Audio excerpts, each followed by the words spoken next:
बच्चों, कैसे हो? आज हम स्टार्ट करेंगे class 10 subject science CBSE sample paper 2021-22 term 2 का सैंपल पेपर सॉल्व करेंगे। 1 से लेके 9 तक हम पहले क्वेश्चन सॉल्व कर चुके हैं। उससे आगे क्वेश्चन सॉल्व करेंगे। 2 P plant, 1 is round yellow seeds. हमने 2 पी प्लांट लिए। एक कौन सा है? Yellow, round yellow seeds. RRYY means round yellow, round yellow. ये कौन से हमारे? RRYY। Another with wrinkled green, RRYY wrinkled green. और रिंकल्ड ग्रीन कौन से? RRYY। ये कैपिटल आर मेरा, कैपिटल आर किसको रिप्रेजेंट करता है? राउंड को। और कैपिटल वाई किसको रिप्रेजेंट करता है? येलो को। और स्मॉल आर किसको रिप्रेजेंट करता है? रिंकल को। और स्मॉल वाई किसको रिप्रेजेंट करेगा? ये हमारा ग्रीन को। अगर हम देखें तो ये राउंड क्या है हमारा? Dominant character. वाई क्या है हमारा? Yellow, dominant character capital. Wrinkle recessive. और स्मॉल वाई ग्रीन रिसेसिव। ये दोनों क्या है? रिसेसिव हैं। और रिसेसिव कभी भी अपने आप को एक्सप्रेस सिंगल में कर नहीं पाता। तो रिसेसिव को एक्सप्रेस होने के लिए हमेशा पेयर में होने चाहिए। और राउंड और येलो ये दोनों क्या है? डोमिनेंट करेक्टर के हैं। तो इसमें कह रहा है कि produce F1 progeny have round yellow capital R small R capital Y small Y seed. Mean F1 progeny में कौन सा राउंड एंड येलो प्रोड्यूस करता है? When F1 is self pollinated, तो which new combination character should be expected in F1 progeny. अगर F1 में क्या किया जाए? अगर F1 में सेल्फ पॉलिनेशन हो जाए, सेल्फ पॉलिनेशन हो जाए, तो F1 प्रोगेनी में कौन से करेक्टर प्रोड्यूस होंगे? And how many seeds? पहले ये करते हैं। इसमें कह रहा है F1 में अगर मेरे पास पेरेंट्स, अगर हमने करा है इसकी डिटेल आपको हेरिडिटी एंड इवोल्यूशन के चैप्टर में मिल जाएगी। पेरेंट्स अगर हमारे पास क्या है? Capital R capital Y capital Y capital Y. और इनटू में cross small R small Y. तो इसमें गैमेट क्या आएंगे? गैमेट गैमेट आएंगे इसमें कैपिटल आर और स्मॉल कैपिटल वाई। और यहाँ पर क्या आएगा? इसका गैमेट क्या होगा? इसमें आ जाएगा हमारे पास कैपिटल आर और कैपिटल वाई। और ये क्या आएगा हमारे पास? स्मॉल आर और स्मॉल वाई। दोनों के बीच में क्या होगा? इसका मतलब दोनों आगे हैं तो क्या होगा? फ्यूजन होगा capital Y capital R capital Y small R small Y small Y. तो ये हमारे पास बनेगा क्या? Capital R capital Y small R small Y. अब दोनों को क्या करेंगे? साथ में एक साथ रख लेंगे। एक साथ का मतलब क्या है? ये हमारे पास क्या आ जाएगा? ये हमारे पास आ जाएगा आर को आर के साथ और वाई को वाई के साथ। तो कैपिटल आर ये हमारे पास आएगा कैपिटल आर कैपिटल वाई और स्मॉल वाई। तो इसका मतलब जो हमारे पास ये F1 जनरेशन आ गया, ये हमारे पास क्या आ गया? F1 जनरेशन, F1 प्रोजेनी आ गया। F1 जनरेशन F1 प्रोजेनी हमारे पास क्या आ गया? Capital R capital Y small Y. ये क्या है? Red and yellow, oh sorry round and yellow. ये हमारे पास क्या है? Round and yellow, round and yellow. और ये round and yellow F1 progeny में ये दोनों क्या है? डोमिनेंट करेक्टर के हैं। तो राउंड एंड येलो हमारे पास F1 प्रोगेनी में आए। बट उसने क्या कहा है? उसने कहा है कि F2 प्रोगेनी में कौन से होंगे? इसका मतलब इनको क्या करेंगे? सेल्फ पॉलिनेटेड कराएंगे। क्या कराएंगे? Self pollinated. तो सेल्फ पॉलिनेटेड, इनको आपस में सेल्फ पॉलिनेटेड कराएंगे तो क्या होगा? Self pollinated. ये हमारे पास क्या है? कैपिटल आर स्मॉल आर और कैपिटल वाई स्मॉल वाई। इसको क्या करेंगे? Self pollinated. तो capital R small R capital Y small Y. जब सेल्फ पॉलिनेटेड होगा तो हमारे पास जो गैमेट बनेगा वो क्या बनेगा? वन, एक फॉर्मूला होता है, पहले को किससे करेंगे? तीसरे से। और पहले को किससे करेंगे? तीसरे से। और पहले को किससे करेंगे? चौथे से। तो हमारे पास क्या आएगा? Capital R capital Y capital R capital R small Y. फिर दूसरे को, ये दूसरा है, दूसरे को किससे? तीसरे से। दूसरे को चौथे से। Small R capital Y small R small Y. और इनको क्या कराएंगे हम? Self pollination. तो ये क्या आएगा यहाँ पर? वन, ये हमारे पास आ जाएगा। फिर उसके बाद क्या करेंगे? ऐसे ही यहाँ पर आएगा कैपिटल आर कैपिटल वाई फिर हमारे पास क्या आएगा, कैपिटल आर स्मॉल वाई, फिर क्या आएगा हमारे पास स्मॉल आर कैपिटल वाई, फिर क्या आएगा स्मॉल आर स्मॉल वाई, फिर इनमें क्या कराएंगे हम सेल्फ कोऑर्डिनेशन। तो हमारे पास ऐसे बनेगा capital R capital R capital Y capital Y, capital R capital R capital Y small Y, फिर क्या बनेगा capital R small R capital Y capital Y, capital R small R capital Y small Y. तो इस तरीके से हमारे 16 1 2 3 4 5 6 7 8 9 10 11 12 13 14 15 16 ऐसे 16 हमारे क्या बनेंगे, ये हमारे प्रोजेनी बनेंगे। अब ये बनेंगे क्या 16 बनेंगे टोटल। ये किस में करते हैं हम, डाई हाइब्रिड में। किस में करते हैं, डाई हाइब्रिड में, डाई हाइब्रिड में। और ये क्या होता है 9:3:3:1 होता है। और ये आपकी पूरी टेबल आपको चैप्टर में पूरी तरह से मिल जाएगी। तो ये जो हमारे पास 9 है, जो 9:3:, ये क्या हमारे पास क्या बनता है 9:3:3:1। ये 9 हमारा क्या होता है राउंड एंड येलो, क्या बनता है हमारा राउंड एंड येलो। और ये 3 क्या बनता है हमारा round and green, round and green. और 3 क्या बनता है हमारा wrinkle and green, wrinkle and green, यानी green wrinkle and yellow, wrinkle and yellow. और ये 1 क्या बनता है हमारा रिंकल एंड ग्रीन, 1 क्या बनता है हमारा रिंकल एंड ग्रीन बनता है। तो ये हमारे बन जाते हैं wrinkle and green.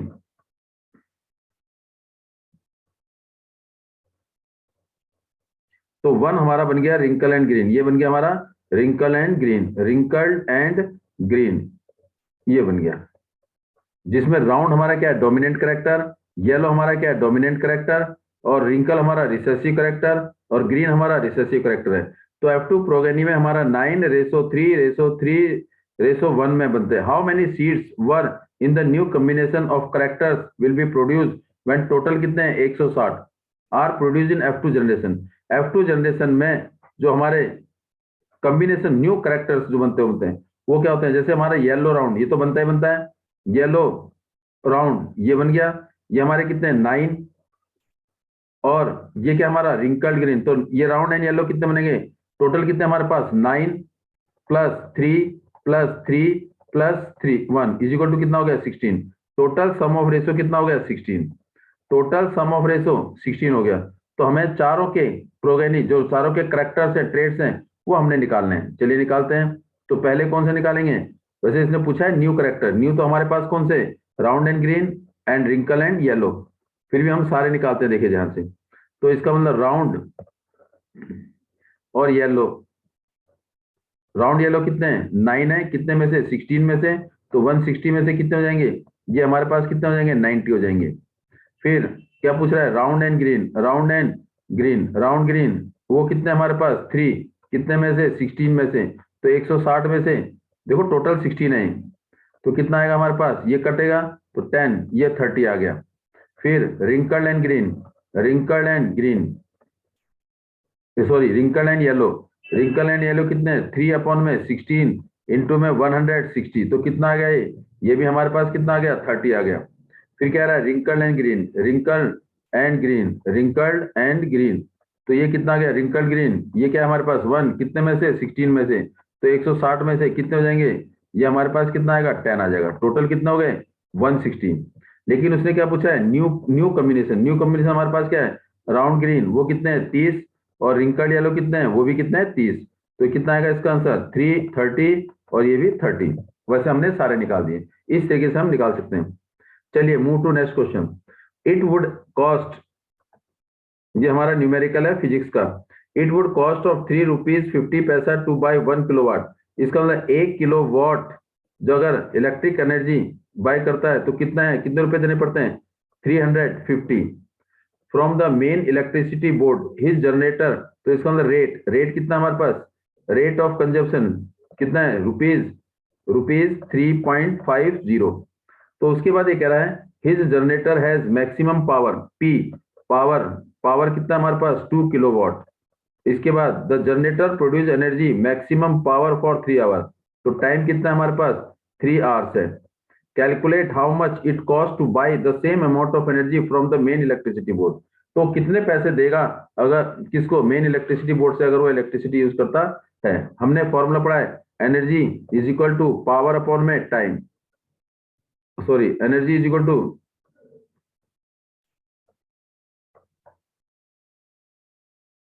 Energy is equal to power into में टाइम, क्योंकि पावर क्या होता है, एनर्जी अपॉन में time. Power is equal to energy upon में टाइम, तो क्रॉस मल्टीप्लाई करेंगे तो energy is equal to power into time. तो हमारे पास एनर्जी कितनी आ गई, energy is equal to P into T.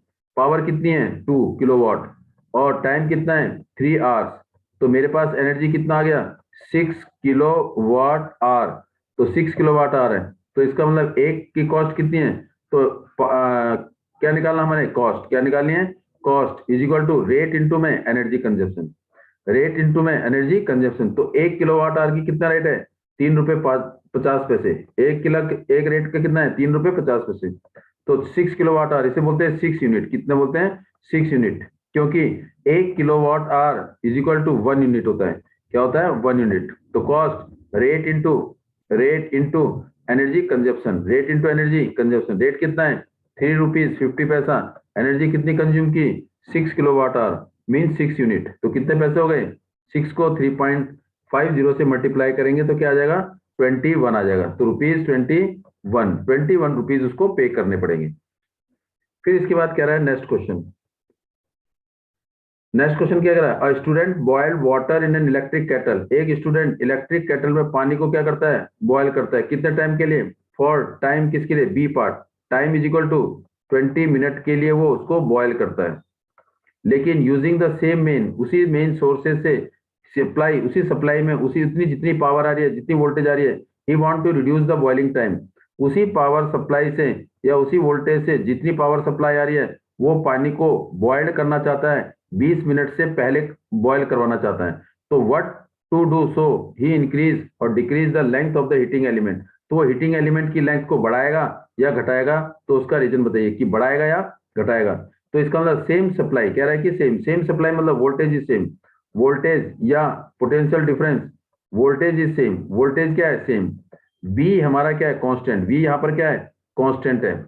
तो हमें क्या चाहिए एनर्जी। तो energy means energy is equal to power into time.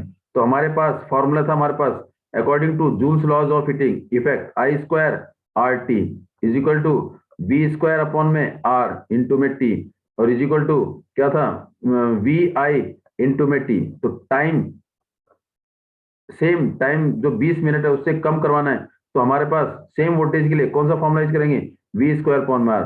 तो इसका मतलब power is equal to, power same तो क्या होगा वी स्क्वायर अपॉन में आर। तो इसका मतलब energy is equal to V square upon में आर इंटू में टी। तो इसका मतलब एनर्जी, अब यहाँ पर हमारे पास क्या है, ये पावर है, ये क्या है पावर। तो इसका मतलब P is equal to V square upon में आर। तो it mean power is inversely proportional to the radius in, और sorry resistance, power is inversely proportional to the resistance. अब यहाँ पर क्या है, रेसिस्टेंस ज्यादा, रेसिस्टेंस अगर ज्यादा है तो पावर कम, रेसिस्टेंस कम तो पावर ज्यादा। तो इसने क्या पूछा है कि हीटिंग एलिमेंट की लेंथ को बढ़ाया जाए या घटा जाए। According to the formula, resistance is directly proportional to the length, resistance directly proportional to length, resistance और ये length, अगर length ज्यादा तो resistance भी ज्यादा, length कम तो resistance भी कम। अब यहाँ पर क्या है, power is inversely proportional to the resistance. तो हमारे पास एक फॉर्मूला बन जाता है, ये कह रहा है कि लेंथ बढ़ाएं या घटाएं। तो अब हमारे पास क्या करना है, हमने पावर को बढ़ाना है, पावर को क्या करना है इंक्रीज करना है। तो पावर को इंक्रीज करने के लिए रेसिस्टेंस कम करना पड़ेगा, रेसिस्टेंस क्या करना पड़ेगा कम। तो ध्यान से देखिए एल और ये रेसिस्टेंस और ये पावर। तो इसका मतलब अगर लेंथ ज्यादा है तो रेसिस्टेंस भी क्या होगी ज्यादा होगी, और पावर क्या हो जाएगी कम हो जाएगी। अगर लेंथ कम है तो रेसिस्टेंस भी क्या होगी कम होगी, और रेसिस्टेंस कम होगी तो पावर क्या हो जाएगी ज्यादा। तो इसका मतलब कौन सी कंडीशन यूज करेंगे, सेकंड। पावर ज्यादा करने के लिए रेसिस्टेंस कम करना पड़ेगा, रेसिस्टेंस कम करने के लिए लेंथ, हीटिंग एलिमेंट का लेंथ कम करना पड़ेगा। Because power is inversely proportional to the resistance, power जो है रेसिस्टेंस के इनवर्सली प्रोपोर्शनल है। इसका मतलब रेसिस्टेंस कम होगा तो पावर ज्यादा, रेसिस्टेंस कम तो पावर ज्यादा। तो रेसिस्टेंस कब कब होगी, जब हम लेंथ को घटा देंगे। तो हम क्या करेंगे, तो heating length of heating element, length of heating element, length of heating element क्या होगा, length of heating element will decrease.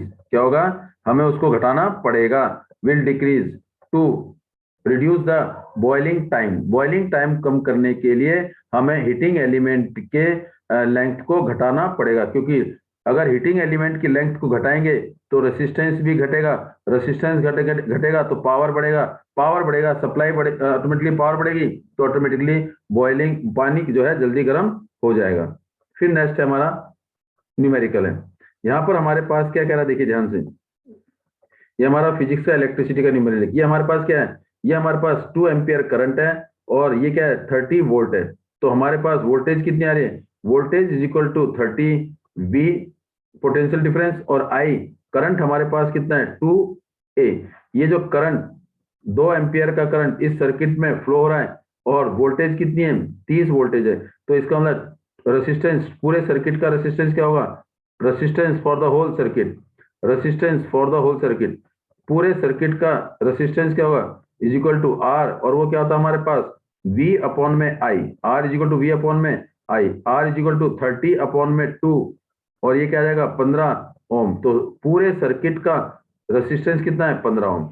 लेकिन अगर हम ये देखते हैं तो ये ज्वाइन कैसे है, ये क्या है हमारे पास, यहाँ से रेसिस्टेंस करंट फ्लो रहा है, करंट फ्लो रहा है किसमें 6 ओम में, तो ये रेसिस्टेंस 6 ओम का आ गया। फिर उसके बाद यहाँ से रेसिस्टेंस, यहाँ से करंट फ्लो रहा है, करंट की कितनी डायरेक्शन होगी, 3, 1, 2 और ये 3, ये तीनों किस में जुड़ रहे हैं, पैरेलल में। तो इसका मतलब ये हमारे पास आ गया 6 ओम, तो 5, 3, 10 और R1 ये किस में है, पैरेलल में। तो इसका मतलब जितना करंट इनमें जा रहा है उतना ही करंट इन तीनों में मिला के जा रहा है। तो इसका करंट यहाँ पर आ गया, इसका करंट यहाँ पर आ गया, इसका करंट, तीनों में करंट सेम आ रहा है। इसका मतलब ये 5 ओम आ गया, ये कितना ओम आ गया 10 ओम, और ये कितना हो गया R, ये कितना हो गया R। तो तीनों किस में जुड़े हैं, पैरेलल में जुड़े हैं, हमने ऐसे जोड़ दिया। तो ये मेरे पास हो गया 5 ओम, ये कितना आ गया 10 ओम, और ये कितना आ गया R1। फिर उसके बाद करंट किस में जा रहा है 6 ओम में, ये 6 ओम में करंट जा रहा है, ये 6 ओम। तो इसका मतलब पूरे सर्किट में करंट कितना है 50 ओम, 15 ओम। तो हमारे पास क्या है, ये आर, ये क्या है आर, ये R1 है, तो हम इसे क्या ले लेंगे R 5, 10, R1 6, ये किस में जुड़ रहे हैं, पैरेलल में। इसका मतलब 5 ohm, 10 ohm and R1 are in parallel, are in parallel किस में जुड़ रहे हैं, पैरेलल में। तो टोटल रेसिस्टेंस निकालेंगे, क्या निकालेंगे, टोटल रेसिस्टेंस क्या होगा, पैरेलल में कंडीशन फॉर्मूला क्या था, 1 RP is equal to 1 upon में 5 प्लस 1 अपॉन में 10 प्लस 1 अपॉन में R1। तो 1 अपॉन में आरपी इज इक्वल टू क्या ले लेंगे एलसीएम, 10 R1 आएगा एलसीएम, एलसीएम 10 R1। तो क्या करेंगे इसमें, 10 R1 को 5 से डिवाइड करेंगे तो क्या आएगा 2 R1, प्लस में 10 R1 को 10 से डिवाइड करेंगे तो R1 आ जाएगा, R1 प्लस में 10 R1 को R1 से डिवाइड करेंगे तो कितना आएगा 10। तो 1 upon RP is equal to 3R1 upon में प्लस 10 अपॉन में 10 R1।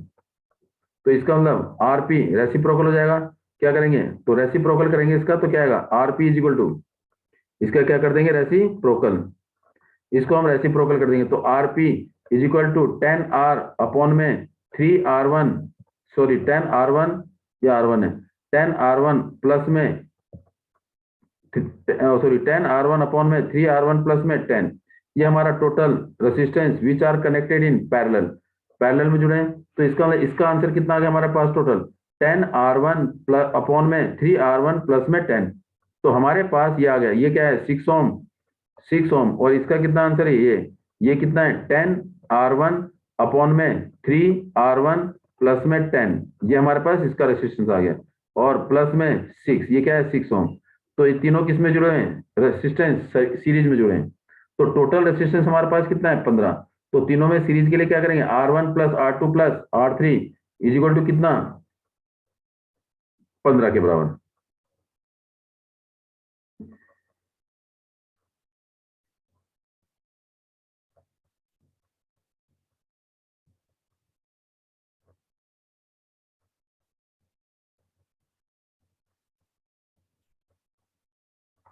तो ये जो हमारे पास ये हमने ले लिया R2, ये है हमारे पास R3 और ये हमारे पास क्या है R4। तो R2 R3 R4, R2 कितना हमारे पास 6 ओम, R2 कितना, R3 कितना है 10R1 अपॉन में 3R1 प्लस में 10 और R4 कितना हमारे पास 6 ओम। ये तीनों किस में जुड़ रहे हैं, तीनों हमारे सीरीज में। तो सीरीज का मतलब क्या है R2 प्लस में R3 प्लस में R4 is equal to total resistance in the circuit कितना है 15 ओम है। R2 कितना है मेरे पास 6 और R3 कितना है 10R1 अपॉन में 3R1 प्लस में 10 और प्लस ये भी कितना है R4 6 is equal to 15। 6 plus 6 12, तो 12 प्लस में 10R1 अपॉन में 3R1 प्लस में 10 इज इक्वल टू 15। ये 12 प्लस का इधर जाके माइनस का हो जाएगा, तो क्या आएगा 10R1 अपॉन में 3R1 प्लस में 10 इज इक्वल टू 3 आ जाएगा। क्या आ जाएगा 3। तो क्या करेंगे 3 अपॉन में 1 क्रॉस मल्टीप्लाई करके हम R1 की वैल्यू निकाल लेंगे और वही हमारा क्या होगा R1 की वैल्यू होगी। इस तरीके से हम R1 की वैल्यू निकाल सकते हैं। तो क्या आएगा हमारे पास आगे आ जाएगा क्रॉस मल्टीप्लाई। तो क्या करेंगे इसको इससे मल्टीप्लाई और इसको इससे, तो क्या आएगा 10R1 is equal to 3 bracket 3R1 plus में 10। तो क्या आएगा 10R1 is equal to 9R1 plus में 10 3 जा 30, ये प्लस है इधर जाके minus 10R1 minus 9R1 is equal to 30। तो R1 कितना आ जाएगा 30 और ये ओम। तो इसका मतलब R1 की वैल्यू कितनी आ गई 30 ओम आ गई। कितनी आ गई 30 ओम। अब मूव करते हैं हम नेक्स्ट क्वेश्चन। अब यहाँ पर भी क्या है, ये भी हमारे पास इलेक्ट्रिसिटी का न्यूमेरिकल है, सेम उसकी तरह थोड़ा सा चेंज है।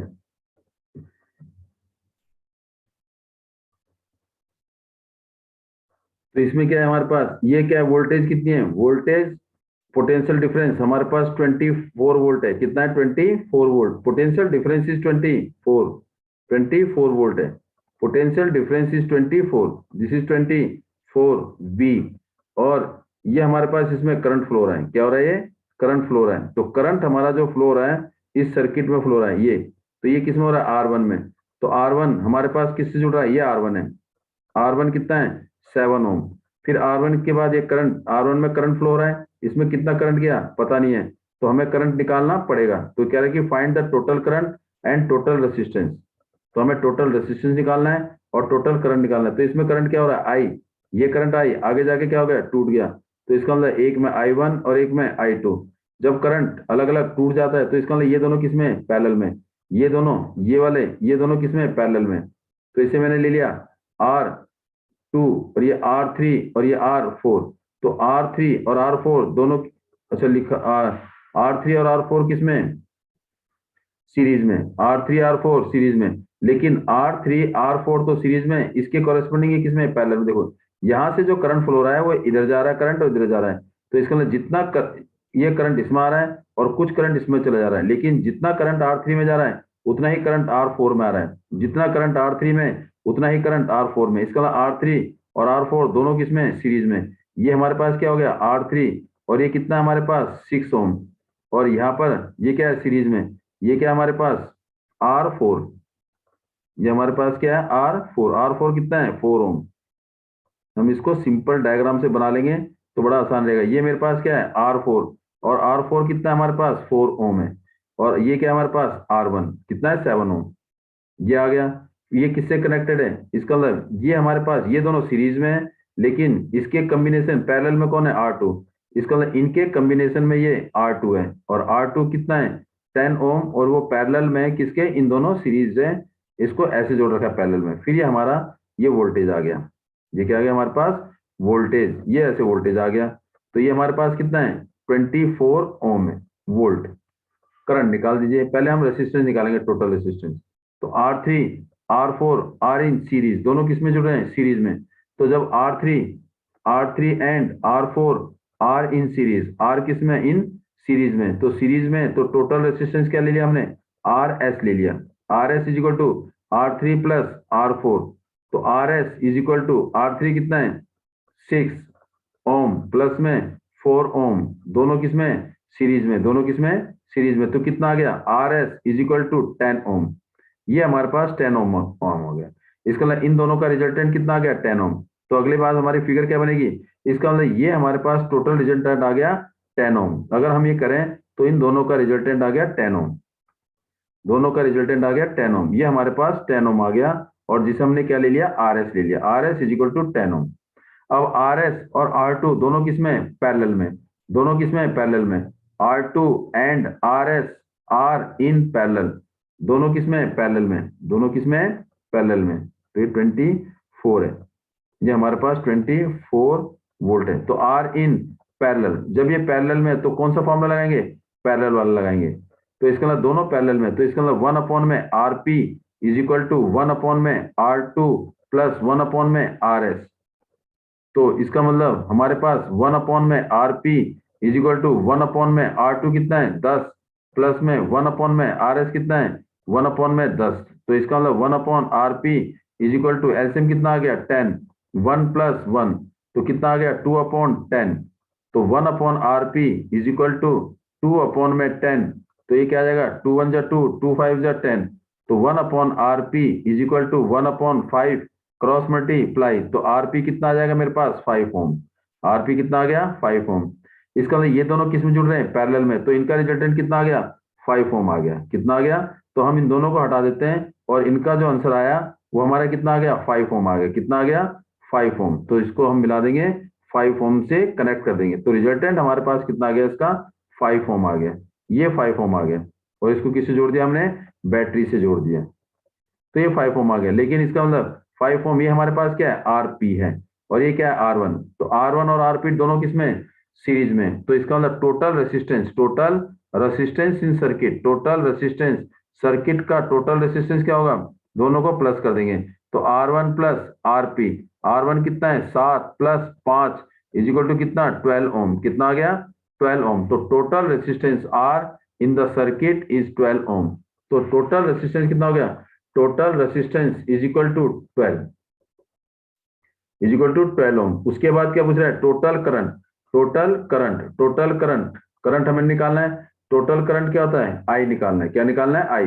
तो I is equal to V upon R, और वी कितना है 24 और आर कितना है 12, 12 1 जा 12, 12 2 जा 24। तो total current in the circuit is 2 ampere, कितना है 2 एम्पियर। तो सर्किट के अंदर टोटल करंट कितना है 2 एम्पियर और टोटल रेसिस्टेंस कितना है 12 ओम। इस तरीके से हम निकाल सकते हैं। चले आगे मूव करते हैं। A gas A found in upper layer of the atmosphere, atmosphere के ऊपर वाली लेयर में एक गैस पाई जाती है, इज ए डेडली पॉइजन, वो क्या काफी जहरीली है, but essential for the all living being, जहरीली होने के बाद भी लिविंग बींग के लिए बड़ी फायदेमंद है। The amount of this gas start is declining sharply in 1980, 1980 में उस गैस का क्या हो गया डिक्लिनेशन, मींस कम होने लग गई। वो कौन सी गैस है, वो हमारी कौन सी गैस है, ओजोन। कौन सी गैस है, ओजोन। ओजोन जो है वो गैस है जो एटमॉस्फेयर के अपर लेयर में प्रेजेंट है, और लेकिन बड़ी नुकसानदायक है, डेडली पॉइजन है, और जो लिविंग ऑर्गेनिज्म के लिए उनके लिए तो बड़ा नुकसानदायक है, उनके लिए फायदेमंद है। अब उनके लिए फायदेमंद क्यों है, क्योंकि वो क्या करता है, ओजोन जो है O3 ये अल्ट्रा वायलेट रेज को नीचे आने से रोकता है, इसलिए ह्यूमन बीइंग के लिए या एनिमल के लिए बड़ा फायदेमंद है। तो आइडेंटिफाई ए क्या हमारे पास ozone, how it form at the higher level in the atmosphere. अभी हायर लेवल पर कैसे ओजोन लेयर बनती है, जो हमारा ऑक्सीजन है वो अल्ट्रा वायलेट यूवी रे से क्या होती है टूट जाती है। ऑक्सीजन जो मॉलिक्यूल है वो ऑक्सीजन एटम में ब्रेक हो जाता है, किसकी वजह से, due to the presence of ultra violet rays. ये जो ऑक्सीजन एटम है फिर ऑक्सीजन एटम उस ऑक्सीजन मॉलिक्यूल से मिल जाता है, जब ये मिल जाता है कंबाइन होता है तो क्या बनाता है ओजोन लेयर बनाता है। इसका मतलब ऑक्सीजन, जब ऑक्सीजन गैस या ऑक्सीजन मॉलिक्यूल उस ऑक्सीजन एटम के साथ मिल जाता है तो ओजोन की लेयर बन जाती है। ओजोन की लेयर जो एटमॉस्फेयर के ऊपर वाले लेयर में प्रेजेंट होती है, जो अल्ट्रा वायलेट रेज को नीचे आने से रोकती है। इट विल फॉर्म कब बनी है, जब O2 जो एटमॉस्फेयर में O2 जब ऊपर पहुंच जाता है तो वो टूटता है और ऑक्सीजन एटम बनाता है। यही ऑक्सीजन एटम फिर ऑक्सीजन मॉलिक्यूल के साथ मिलकर ओजोन की लेयर बनाता है। तो हाउ इट फॉर्म, ये ऐसे बनता है। लेकिन why it is essential for the living organism, ये एसेंशियल क्यों है? Because it prevent the ultra violet ray to come on the surface of the earth, ultra violet rays को सरफेस ऑफ अर्थ आने पर से रोकती है। What set the cause of depletion of this gas, इस गैस का डिप्लीशन मतलब पतला होना, जो गैस की लेयर है वो पतली होती जा रही है, क्यों होती जा रही है? उसका कारण सीएफसी का ज्यादा से ज्यादा यूज होना, क्लोरोफ्लोरोकार्बन का ज्यादा से ज्यादा यूज होना, एसी का ज्यादा से ज्यादा यूज होना, तो ये इसका कारण है। तो ये अगर इसका आंसर देखोगे तो इसका आंसर ये लिखा हुआ है, आप इसमें चेक कर सकते हैं। चलिए हम आगे मूव कर सकते हैं। Sahil perform an experiment to study the inheritance pattern of gene, Sahil जो है एक प्रैक्टिकल करता है इनहेरिटेंस ऑफ द जीन।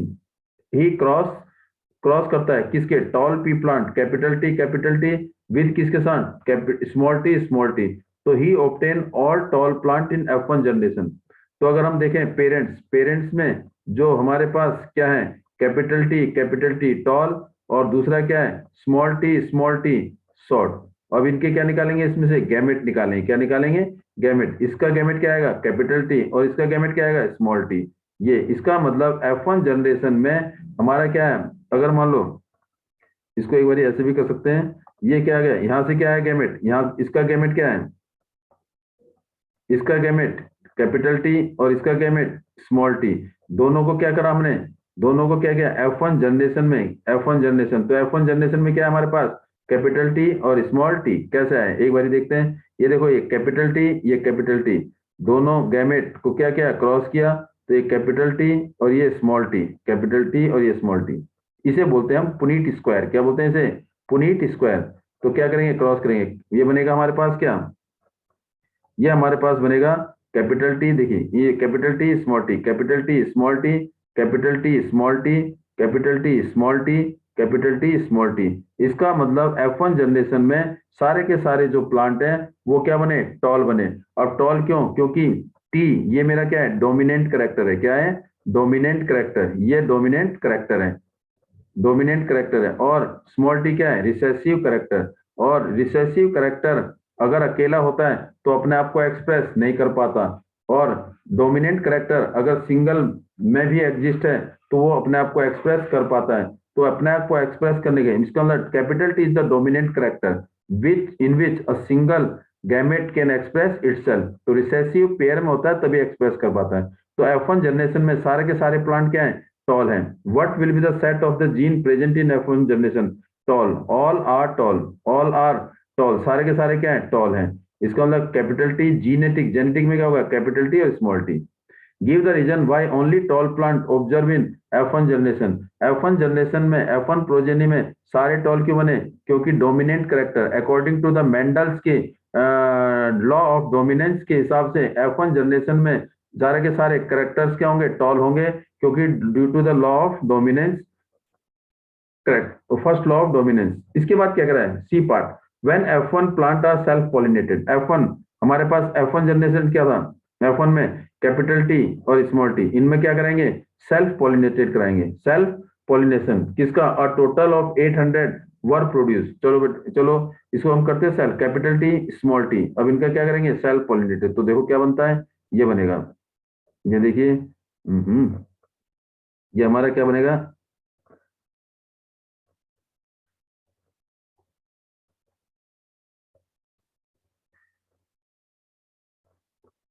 ये पुनीट स्क्वायर है। अब इसमें क्या करेंगे? सेल्फ। इसका मतलब कैपिटल टी स्मॉल टी, और इसको क्या करेंगे? सेल्फ पॉलिनेटेड, कैपिटल टी और स्मॉल टी। तो हमारे पास क्या बनेगा? देखिए कैपिटल टी स्मॉल टी, तो ये बनेगा टी टी। और ये क्या बनेगा? Capital T small T, capital T small T, small T small T. ये पुनीट स्क्वायर में बना हमारा। क्या बना? देखो हमारे जो प्रोजेनी बनी वो कैसी बनी? हमारे पास जो प्रोजेनी बनी वो बनी capital T capital T, capital T small T, capital T small T और स्मॉल टी स्मॉल टी। ये क्या बने? इसका मतलब ये क्या हमारा? टॉल। ये क्या है? टॉल। ये क्या है? टॉल। ये क्या है? ड्वार्फ। इसका मतलब फिनोटाइप, फिनोटाइप हमारा क्या बना?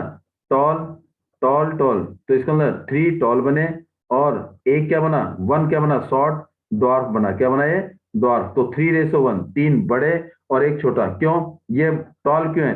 क्योंकि इसमें क्या है, डोमिनेंट कैरेक्टर कैपिटल टी है और स्मॉल टी अपने आप को एक्सप्रेस नहीं कर पाया, तो फिनोटाइप तो हमारा 3:1 बन गया। क्या बन गया? 3:1। 3:1 का मतलब क्या? 3 टॉल और 1 शॉर्ट। और जीनोटाइप, जीनोटाइप क्या बना? जीनोटाइप हमारा बन गया, देखो ये टॉल है, प्योर टॉल, ये क्या हमारा? प्योर टॉल, प्योर टॉल है, ये क्या है? Pure tall. और ये दोनों प्योर टॉल नहीं है तो tall, but they are not pure tall, some mixing है। और ये क्या है? Pure short. तो इसका मतलब कैपिटल टी, ये क्या बन गया? 1, कैपिटल टी स्मॉल टी, ये कितने? 2 हैं। और ये क्या है? स्मॉल टी, ये क्या है? 1। तो इसका मतलब जीनोटाइप हमारा बन गया 1:2:1। तो इसमें कोई मीडियम साइज नहीं बना, तो इसका मतलब ये हमारा जीनोटाइप बन गया। लेकिन उसने पूछा क्या है, अगर 800 प्लांट प्रोड्यूस किए गए, how many of these would be toll, medium and short. तो टॉल कितने हैं अगर हम देखें, तो टॉल यहाँ पर क्या है? फिनोटाइप में 3:1। तो इसका मतलब 3 टॉल कितने हैं? 3। और शॉर्ट कितने हैं? शॉर्ट हमारे पास 1 है। तो टोटल कितने हो गए? टोटल हमारे पास कितने हो गए? 4 हो गए। कितने हो गए? 4। तो इसका मतलब tall, number of tall plant, number of tall, tall plant कितने हैं? 3। कितने में से? 4 में से। तो 800 में से कितने हो जाएंगे? तो 4 1 जा 4, 4 2 200। तो कितना हो गया? 600 हमारे टॉल हैं। तो नंबर ऑफ कितने? शॉर्ट प्लांट, क्योंकि मीडियम तो है ही नहीं। शॉर्ट, शॉर्ट कितने हैं? देखो ये 1 है, 1 अपॉन में टोटल कितने? 4। और 800 में कितने हो जाएंगे? ये हमारे पास आ जाएगा 200। तो इसका मतलब 600। तो इसका मतलब give the genotype, oh sorry, इसमें कितने टॉल? 600 टॉल है और 200 कितने हैं? शॉर्ट है। और जीनोटाइप कितना बना हमारा? जीनोटाइप हमारा बना 1:2:1। इसका मतलब 1 टॉल, 2 नॉट प्योर टॉल। तो जीनोटाइप हमारा क्या बन गया? 1:2:1 means capital T small T और स्मॉल टी 1:2:1। ये हमारा F2 जनरेशन का जीनो टाइप बन गया। ये हमारा क्वेश्चन था। इसके बाद एक और वाला क्वेश्चन है। तो और वाला क्वेश्चन क्या कह रहा है? If F1 were cross pollinated, F1 में क्या बना था हमारा? इन F1 में हमारा क्या बना था? कैपिटल टी स्मॉल टी, ये बना था। इसको क्रॉस कर दिया किसके साथ? With plant having the small T, इसके साथ क्या किया हमने? क्रॉस किया। तो टोटल कितने हैं? 800। टोटल प्लांट कितने हैं? Total plant is equal to 800। Total plant 800 है।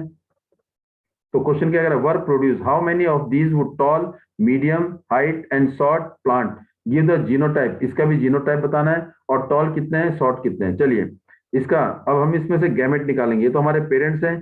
पेरेंट्स क्या है इसमें? देखो ये F1 जनरेशन, तो इसका पेरेंट्स हो गया। तो इसके बाद इसके क्या निकालेंगे? इसमें हम निकालेंगे इसका गैमेट। इसका गैमेट कैपिटल टी भी है और इसका क्या है? स्मॉल टी भी है, दोनों है। तो हम इसको किससे एक्सप्रेस करेंगे? देखो इसमें कैपिटल टी भी आ रहा है, स्मॉल टी भी आ रहा है। तो क्या करेंगे इसमें? कैपिटल टी, स्मॉल टी, और ये स्मॉल टी और ये स्मॉल टी, दोनों को पुनीट स्क्वायर में बनाएंगे। पुनीट स्क्वायर से हमारे पास प्रोजेन निकली। इसको करेंगे तो क्या होगा? Capital T small T, small T small T, capital T small T, small T small T. देखिए कैपिटल टी ये बनेगा और फिर ये बनेगा। देखो कैपिटल टी स्मॉल टी ये बन गया, फिर स्मॉल टी ये बन गया, कैपिटल टी ये बन जाएगा। तो मेरे पास क्या बना? Capital T, capital small T, फिर capital T small T, small T small T, small T small T, ये दोनों सेम है। तो मेरे पास क्या बन गया? कैपिटल टी स्मॉल टी 2 बने और फिर मेरे पास 2 स्मॉल टी मीन्स 2:2 बन गया। ये क्या हमारे पास? टॉल और ये क्या है? शॉर्ट। इसका मतलब capital T small T tall है और स्मॉल टी क्या हमारे पास? शॉर्ट है। तो ये जो टॉल है ये क्यों है? क्योंकि कैपिटल टी डोमिनेंट कैरेक्टर का है, अपने आप को एक्सप्रेस कर पाया। तो इसका मतलब जो हमारा फिनोटाइप है, फिनोटाइप क्या बन गया हमारा? 2:2। अगर इसको सिंप्लीफाई करते हैं तो क्या बनता है? 1:1। और जो जीनोटाइप कह रहा है, जीनोटाइप भी क्या है? दोनों ही सेम है। देखो ये और ये दोनों सेम है। तो जीनोटाइप क्या बन गया? जीनोटाइप भी हमारा क्या है? 2:2 और वो क्या बन गया? 1:1। लेकिन जीनोटाइप 1:1, लेकिन उसने पूछा क्या है कि टॉल प्लांट शॉर्ट प्लांट कितने? इसमें अगर टोटल क्या है 1, तो हमारे पास क्या है? टॉल प्लांट, और ये टोटल शॉर्ट प्लांट कितना है? 1। तो टॉल प्लांट हमारे पास कितना है? 1। और शॉर्ट प्लांट कितना है? 1:1। तो टोटल सम ऑफ रेशियो कितना हो गया? 2 हो गया। Total sum of ratio is 2। तो टॉल प्लांट कितने में से? 800 में से। तो इसका मतलब टॉल प्लांट कितने हो गए, टॉल प्लांट हो गए, इसका मतलब कितने, वन, कितने में से, दो में से, 1/2 इंटू में 800, तो कितना हो गया, 400 हमारे टॉल प्लांट बने। और शॉर्ट प्लांट या ड्वार्फ वो भी कितना है, 800 में से 400 माइनस कर दो, या यहां से देखिए शॉर्ट प्लांट कितने हैं 1 और टोटल कितने हैं 2, टोटल कितने हैं 2, तो 1/2 इंटू में 800, तो कितना आ गया 400 आ गया। तो इसका मतलब जब सेल्फ पॉलिनेटेड करते हैं तो टॉल प्लांट, इस वाले में टॉल प्लांट कितने हैं, टॉल हमारे हुए इसका मतलब 400, और शॉर्ट कितने बने, वो भी 400, दोनों का रेशो सेम है। तो जीनोटाइप क्या बना, 1:1, इसका जीनोटाइप 1:1, और इसका फिनोटाइप भी क्या है 1:1, दोनों का जीनोटाइप और फिनोटाइप सेम है। चलिए last question of the sample paper. Ansari sir was demonstrating an experiment in his class with the setup as shown in the figure below. कुछ क्लास में एक्सपेरिमेंट शो करना चाह रहे हैं, जो दे रखा है ये क्या है, स्प्रिंग, और ये क्या है, मूविंग मैग्नेट। मूविंग मैग्नेट मतलब ये मैग्नेट ऊपर नीचे मूव कर रहा है, मोशन में, इट इज इन मोशन। ये मोशन में होने की वजह से इसके अंदर मैग्नेटिक फील्ड क्या हो रही है, चेंज हो रही है। जब मैग्नेटिक फील्ड चेंज हो रही है किसमें, इसको किसके बीच में रख दिया है, स्टेशनरी कॉयल में, स्टेशनरी कॉयल में रख दिया। कॉयल क्या है, फिक्स है, इट इज फिक्स, ये मूव नहीं कर रहा। मूव कौन कर रहा है, मैग्नेट, अप एंड डाउन, इन और आउट। जब मैग्नेट मूव करता है तो उसकी मैग्नेटिक फील्ड लाइन क्या होती है, चेंज होती है। मैग्नेटिक फील्ड क्या होती है, चेंज। अब जब मैग्नेटिक फील्ड चेंज होता है तो ऑटोमेटिकली करंट क्या होता है, इंड्यूस होता है। तो आपने ये एक्टिविटी कर रखी है, तो आप इसका आंसर बताएंगे अभी। A magnet is attach to a spring, ये मैग्नेट को किससे जोड़ रखा है, ये स्प्रिंग से अटैच कर रखा है। द मैग्नेट कैन इन और आउट, मैग्नेट क्या है, इन और आउट, ऊपर नीचे मूवमेंट हो रही है। स्टेशनरी कॉयल, इसका मतलब ये कॉयल, ये क्या है हमारे पास कॉयल, और ये क्या है फिक्स, ये मूव नहीं कर रहा है, इन ए फिक्स पोजीशन है। कॉयल क्या है, फिक्स पोजीशन में। और इसके अंदर कौन मूव कर रहा है, मैग्नेट मूव कर रहा है। जैसे आपने एक्टिविटी पढ़ी थी, ये आपने एक्टिविटी एनसीईआरटी में पढ़ी है, ये क्या हमारे पास कॉयल है। इस कॉयल में क्या कर दिया, मैग्नेट मूव करते हैं। जब मैग्नेट मूव करते हैं तो करंट क्या होता है, इंड्यूस होता है। करंट क्या होता है, इंड्यूस होता है। चलिए क्वेश्चन है, he lifted the magnet and release it to make the oscillated through the coil. वो मैग्नेट को लिफ्ट करता है और उसको छोड़ता है, means up and down, coil के अंदर उसको ऑसिलेट कराता है, मूवमेंट कराता है। Based on your understanding the phenomena, answer दो, अपने समझ के हिसाब से इसके आंसर दीजिए। इसका मतलब जब हम किसी मैग्नेट को एक स्टेशनरी कॉयल के अंदर मूव करते हैं, देखो कॉयल स्टेशनरी होगा और मैग्नेट क्या करेगा, मूव करेगा, तो ऑटोमेटिकली करंट विल इंड्यूस। और जब करंट इंड्यूस होता है by moving magnet in a stationary coil, एक स्टेशनरी कॉयल के अंदर अगर हम मैग्नेट को मूव करते हैं तो मैग्नेटिक फील्ड चेंज होती है, और मैग्नेटिक फील्ड चेंज होने से क्या होता है, करंट इंड्यूस होता है। इस इंड्यूस करंट होने से किससे हुआ induce current, by changing the magnetic field. और मैग्नेटिक फील्ड किसकी वजह से चेंज हुई, जब हमने उस मैग्नेट को क्या रखा, मोशन में रखा। तो मैग्नेटिक फील्ड चेंज होने की वजह से करंट इंड्यूस होता है, तो इसको हम क्या बोलते हैं, बताइए जरा, electromagnetic induction. Electromagnetic induction, electromagnetic induction का मतलब है प्रोडक्शन ऑफ करंट या induce current by changing the magnetic field. Magnetic field change होने से क्या होती है, करंट इंड्यूस होता है। इसका मतलब when magnet is move inside a coil, और वो कॉइल क्या होनी चाहिए, स्टेशनरी, मींस कॉइल, वो magnet will move in a stationary coil, then magnetic field will change and current will induce, जिसको हम बोलते हैं इलेक्ट्रोमैग्नेटिक इंडक्शन, जो आपने एक्टिविटी भी उसमें कर रखे हैं। जब इंड्यूस करंट होगा तो इस गैल्वेनोमीटर के अंदर क्या होगा, deflection will take place. Deflection जो होगा गैल्वेनोमीटर में, ये क्या बताएगा, it will indicate that the current is induced, current उसके अंदर इंड्यूस हो गया। तो पहले का आंसर क्या है हमारे पास, इलेक्ट्रोमैग्नेटिक इंडक्शन। दूसरा, what will be observe when the magnet start oscillating through the coil, explain behind the reason. तो इसका मतलब what will be the observe, ये क्या ऑब्जर्व हुआ, जैसे ही इस मैग्नेट को हमने ऑसिलेट किया इन और आउट, तो there is a induce current will induced, current क्या हो गया, इंड्यूस हो गया, करंट इज इंड्यूस, क्यों, due to the change in magnetic field. तो क्या हो गया, करंट इंड्यूस, करंट क्या हो गया, इंड्यूस हो गया, current induce, why, due to change in magnetic, due to change in the magnetic field या मैग्नेटिक फ्लक्स। क्यों, मैग्नेटिक फ्लक्स फील्ड चेंज होने की वजह से करंट क्या हो गया, इंड्यूस हो गया। ये हमने देखा कि करंट, और पता कैसे लगा, जब इसमें डिफ्लेक्शन आया। इसका मतलब deflection in the galvanometer will indicate the induce of current.